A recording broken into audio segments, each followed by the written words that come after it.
Sven Grauwels aan hindernis 17.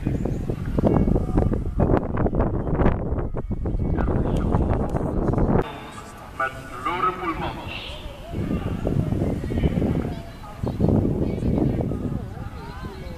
Lore komt uit Vorselaar. En we krijgen de aankomst zo dadelijk van Sven Grauwels. Even kijken naar de laatste hindernis, dames en heren. Daar is hij.